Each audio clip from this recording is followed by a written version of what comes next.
আমাদের গল্প দেখার জন্য আমাদের চ্যানেলটাকে সাবস্ক্রাইব করো। আর হ্যাঁ, বেল আইকনে ক্লিক করতে ভুলো না কিন্তু।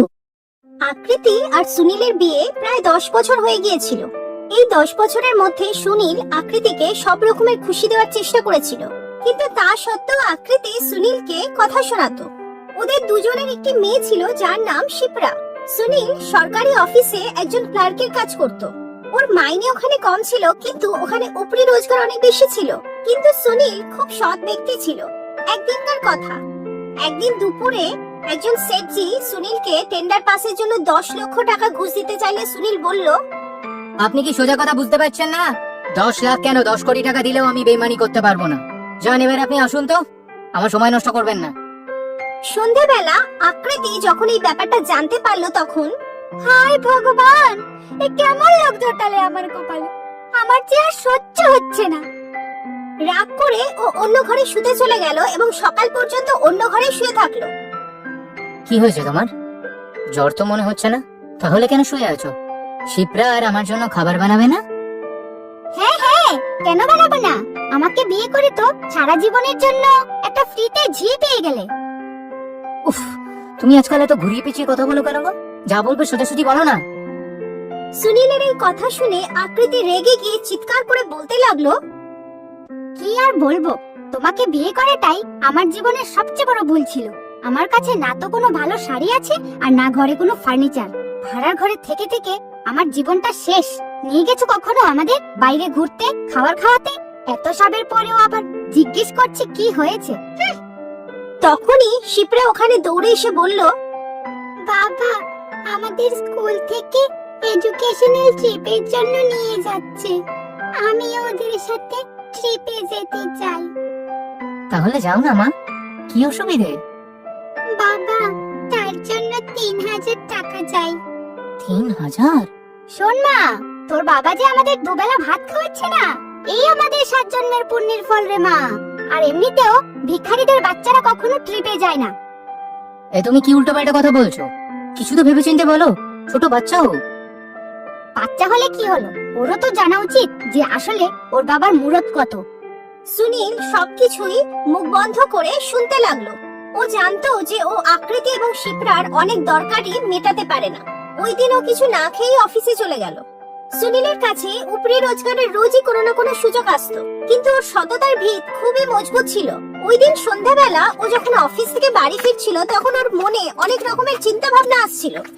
ও ভাবছিল যে ও আজকে বাড়িতে গিয়ে আকৃতির কি রূপ দেখতে পাবে, আর কি করে ও শিপ্রাকে স্কুল ট্রিপে যাওয়ার জন্য পয়সা দেবে। এইসব ভাবতে ভাবতে রাস্তা দিয়ে হাঁটছিল। ঠিক সেই সময়ে একটি গাড়ি এসে ওকে ধাক্কা মারে। গাড়ির ধাক্কায় ও দূরে গিয়ে ছিটকে পড়ে এবং ওর মাথায় আঘাত লাগায় ও অজ্ঞান হয়ে যায়। ওর যখন জ্ঞান ফিরলো, ও দেখলো ও একটা বড় হাসপাতালে শুয়ে আছে, আর ওর সামনে একটি খুব সুন্দরী মেয়ে দাঁড়িয়ে ছিল। আরে, আপনার জ্ঞান ফিরে এসেছে? আপনি আপনি কে, আর আমি কোথায়? আমি কাভিয়া। আমার গাড়ির সাথে আপনার অ্যাক্সিডেন্ট হয়েছে আর আমি আপনাকে এখানে নিয়ে এসেছি। কিছুক্ষণের মধ্যে আকৃতি হসপিটালে এসে সুনীলের ওই অবস্থা দেখে কান্না জুড়ে দিল। হে ভগবান, এ কি হলো? কি করে হলো তোমার এই অ্যাক্সিডেন্ট? বলছি, আপনি এনার কে হন? কি? আমি কে? আগে আপনি বলুন, আপনি কে? আসলে আমার গাড়ির সাথেই ওনার অ্যাক্সিডেন্ট হয়েছে। আমি আপনার কি ক্ষতি করেছি যে আপনি আমার স্বামীকে মারতে চাইছেন? আমি আপনাকে একদম ছাড়বো না, আমি আপনাকে জেলে পাঠাবো, জেলে। এই বলে আকৃতি কান্না করছিল। তখনই কাভিয়া বলল, আমার ভুল হয়ে গেছে আর এই ব্যাপারটাকে আর বাড়িয়ে লাভ নেই। আর তাকে 2 লক্ষ টাকা ক্ষতিপূরণ দেওয়ার কথাও বলল। এই 2 লক্ষ টাকার কথা শুনে আকৃতির চোখ লোভে ঝলমল করে উঠল। 2 লাখ? কেন, আপনার কি আরো বেশি টাকা চাই? তাহলে আমি আমার বাবাকে কল করে এখনই টাকা চেয়ে নিচ্ছি। বাবা? হ্যাঁ, আমি কাভিয়া ইন্ডাস্ট্রির মালিকের মেয়ে। কাভিয়া ইন্ডাস্ট্রির মালিকের মেয়ে। এই কথা শুনে আকৃতির খুব আনন্দ হয়। ও মনে মনে ভগবানকে ধন্যবাদ জানাচ্ছিল যে সঠিক গাড়ির সাথে ওর স্বামীর অ্যাক্সিডেন্ট হয়েছে। তারপর আকৃতি কাভিয়ার কাছ থেকে 5 লক্ষ টাকা চাইলে কাভিয়ার কথা শুনে সুনীল বলল, এটা তুমি কি করছো আকৃতি? এভাবে কারোর থেকে টাকা নেওয়া অন্যায়। ছি। তোমার নিজের উপর লজ্জা হওয়া উচিত। তুমি চুপ করো, ঘরে মা লক্ষ্মী আসছে আর তুমি বাধা দিচ্ছ। কিন্তু আমি বেঁচে থাকতে এমনটা আমি হতে দেবো না।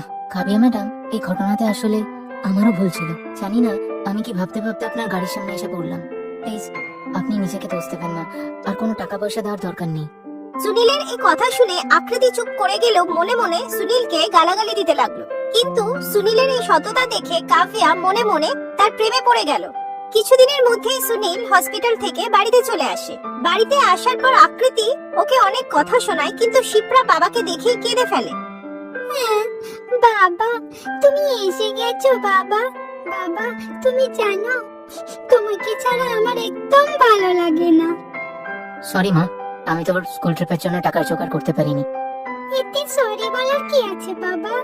আমি তো ওই দিনই জানিয়ে দিয়েছিলাম যে আমি ট্রিপে যাব না, কারণ আমার ওই স্কুল ট্রিপ থেকে আমার বাবা বেশি প্রিয়। আই লাভ ইউ বাবা, আই লাভ ইউ। দেখলে, এবার আমাদের ছোট্ট মেয়েটাকেও নিজের খুশির সাথে কম্প্রোমাইজ করতে হচ্ছে। সুনীল হসপিটাল থেকে বাড়িতে চলে এলেও ডাক্তার ওকে কিছুদিন বেড রেস্টে থাকতে বলেছিল। আর অন্যদিকে কাভিয়া সারাদিনই সুনীলের কথা ভাবতে থাকে। কাভিয়া ওর সাথে দেখা করতে চাইতো, কথা বলতে চাইতো এবং ওকে জড়িয়ে ধরতে চাইতো, কিন্তু সুনীলের বিয়েটা ওর পথের কাঁটা হয়ে দাঁড়িয়েছিল। কিন্তু কাভিয়া সুনীলকে ছাড়া বাঁচতেই পারছিল না। এরপর কাভিয়া মনে মনে কিছু সিদ্ধান্ত নিল এবং 1 মাস পরে সুনীলের বাড়িতে গিয়ে উপস্থিত হলো। ওই সময় সুনীল বাড়িতে ছিল না, কিন্তু আকৃতি ওকে দেখে খুব খুশি হলো। আরে কাভিয়া ম্যাম যে, আপনি বাইরে দাঁড়িয়ে কেন? ভেতরে আসুন। ঘরের ভেতর আসতেই কাভিয়া দেখলো যে শিপ্রা একটি ছোট পুতুল নিয়ে খেলছে। তখন কাভিয়া তার সাথে করে আনা বড় টেডিটা তাকে দিল। মায়ের কথায় শিপ্রা টেডিটা নিয়ে নিল। আপনার হাজবেন্ড কি বাড়িতে নেই? না, ও তো অফিসে। কোনো দরকার ছিল কি? আগের দিন তো আপনি আপনার হাজবেন্ডের কথা শুনে টাকাটা নিতে চাইলেন না, কিন্তু বাড়িতে গিয়ে আমার এটা ভেবে খারাপ লাগলো যে আমার জন্য আপনার পরিবারে অনেক সমস্যা এসে গেছে। তাই এই পয়সাটা আপনি প্লিজ নিন, আপনার হাজবেন্ডকে বলবেন না। আকৃতি চট করে কাভিয়ার হাত থেকে পয়সার ব্যাগটা নিয়ে নিল। সন্ধ্যাবেলা সুনীল ফেরার আগেই আকৃতি TV, fridge, washing machine, AC কিনে নিয়ে আসে। সন্ধ্যাবেলা সুনীল এসে জিজ্ঞাসা করলে আকৃতি ওকে সব কথা বলে দেয়, আর সাথে এটাও বলল, আমি তো আর পয়সা নিতে যাইনি, ও নিজের থেকে দিয়ে গেলে আমি কি করব? ওর কথা শুনে সুনীল চুপ করে গেল। আর অন্যদিকে কাভিয়া যে কোনো অজুহাতে বাড়িতে আসতে লাগলো। শুধু বাড়িতে নয়, অফিসে গিয়েও সুনীলের সাথে দেখা করতে লাগলো। আর এভাবে চলতে চলতে কাভিয়া একদিন সুনীলকে তার ভালোবাসার কথা জানিয়ে দিল। এটা এটা আপনি কি বলছেন? আমি আপনার খুব সম্মান করি, কিন্তু এটা আমি করতে পারবো না। আমি আমার স্ত্রীকে ছেড়ে থাকতে পারবো না।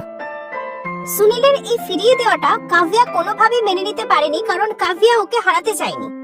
কাভিয়া এটা জানতে পেরে গেছিল যে সুনীলের স্ত্রী সুনীলকে ছাড়া বেশি টাকা পয়সা ভালোবাসতো। তাই সে আকৃতির সামনে একটা প্রস্তাব রাখলো।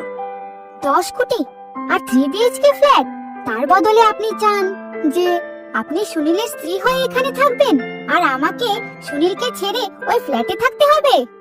আপনার মেয়ে শিপ্রাকেও কিন্তু এখানেই ছাড়তে হবে। ও তাই? ঠিক আছে ঠিক আছে, আমি রাজি আছি। 10 কোটি টাকাতে আকৃতি তার স্বামীকে বিক্রি করে দিল। ও নতুন ফ্ল্যাটে শিফট করে গেল। আর এসবের মধ্যে আকৃতি বুঝতেই পারলো না যে ও কি করলো। এখন সে সেই সব কাজ করতো যেগুলো সে আগে করতে পারতো না। ও এখন নতুন নতুন জামা কাপড় কিনতো, নতুন হোটেলে খেতে যেত, আর এখন তো ওর কাছে নিজের গাড়িও ছিল। কিন্তু 2 মাসের মধ্যেই আকৃতির আর একা একা থাকতে ভালো লাগতো না। ওর টাকা পয়সার নেশা কেটে গিয়েছিল। সুনীল এবং ওর মেয়ের কথা ওর বারে বারে মনে পড়ছিল। একদিন রাতে ও স্বপ্ন দেখলো যে সুনীল খুব অসুস্থ। সকাল হতেই ও দৌড়ে ওর পুরনো বাড়িতে গেল। ও ওখানে গিয়ে দেখলো যে সুনীল সুস্থ আর ও শিপ্রার জন্য খাবার বানাচ্ছে। সুনীল, শিপ্রা! আকৃতির ডাক শুনে সুনীল দৌড়ে সেখানে এলো। আকৃতি, তুমি এখানে? আমাকে ক্ষমা করে দাও, আমি তোমাদের দুজনকে ছাড়া থাকতে পারবো না। আমি চাই না এই টাকা পয়সা, এই গাড়ি বাড়ি। আমি তোমাদের সাথে দুবেলা দুমুঠো ভাত খেতে পেলেই খুশি। আমি তোমাকে কারোর সাথে ভাগ করতে পারবো না। তবে আকৃতি, আমি কি পারি কারোর সাথে নিজেকে শেয়ার করতে? আমি যে তোমায় খুব ভালোবাসি গো। হ্যাঁ, আমি তোমায় সবকিছু দিতে পারি না ঠিকই, কিন্তু চেষ্টা তো করি। আর কাভিয়া, ও তো কখনো এখানে থাকতে আসেইনি, কারণ আমি ওকে পরিষ্কার জানিয়ে দিয়েছিলাম আমার শরীর, আমার আত্মার উপর শুধু আমার আকৃতিরই অধিকার। এই শুনে আকৃতি সুনীলকে জড়িয়ে ধরলো এবং তারপর ওরা সুখে বসবাস করতে লাগলো। হ্যালো বন্ধুরা, তোমরা কেমন আছো? আমাদের গল্প দেখার জন্য আমাদের চ্যানেলটাকে সাবস্ক্রাইব করো। আর হ্যাঁ, বেল আইকনে ক্লিক করতে ভুলো না কিন্তু।